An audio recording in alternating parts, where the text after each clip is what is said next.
Behind the crimson door is a large hall. At the very back end of this hall stands a giant 40-foot tall crimson statue of the Celadon Queen. She is depicted in the exact same pose she was depicted on the crimson door, with her arms outstretched and her face pointing upwards, though here she is also holding the chalice of earthly delights in her hand.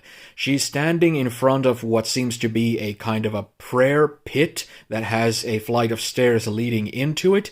The pit is 10 feet deep, and it's filled with candles and incense that are all burning and emitting smoke.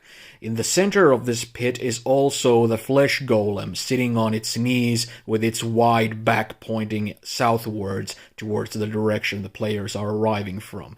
It's in a kind of meditative trance-like state to where it's paying little to no attention to its surroundings. It's surrounded by 4 monks in the Celadon cloaks that the players saw earlier, providing the communion to the arachnids. These monks are also very much lost in their own kind of activities, not paying too much attention to their surroundings. 2 of them are chanting prayers at the flesh golem, and 2 of them have instruments in their hand. One of them has a kind of an incense burner that's like a ball and chain that's emitting vapors, and it's swinging it all about, and the other one has a giant kind of ritualistic brush that it's wiping and stroking scented holy oils on the flesh golem's back.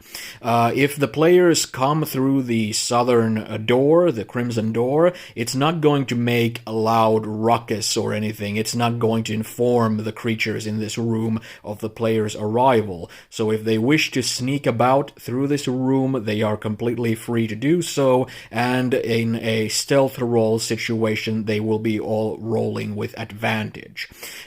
This room contains 4 doors leading to other locations, and they are all unlocked. There's no reason to lock doors here when there's already a magically locked door, and when the people outside the cathedral are so weak and frail anyways, it's highly unlikely that they would enter this place even if they could. The players might notice, if the activities they've been involved with thus far include the clues for this little tidbit, that the monks are exactly the same type of creatures as the alien outsiders wearing the iron armor that the players have encountered multiple times now. If the players at any point removed the helmets from these armored outsiders, they would have noticed the faces that had no noses or eyes, had the gill-like protrusions and slits on their necks, and had the very slit-like mouths.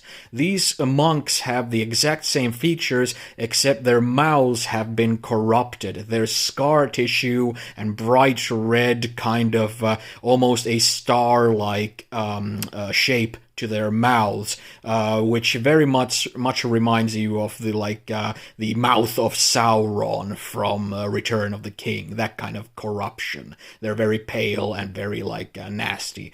If the players do decide to make this into a combat encounter, the monks use the cult fanatic stats from the monster manual, so they are very easy pickings, but still they are kinda creepy folk.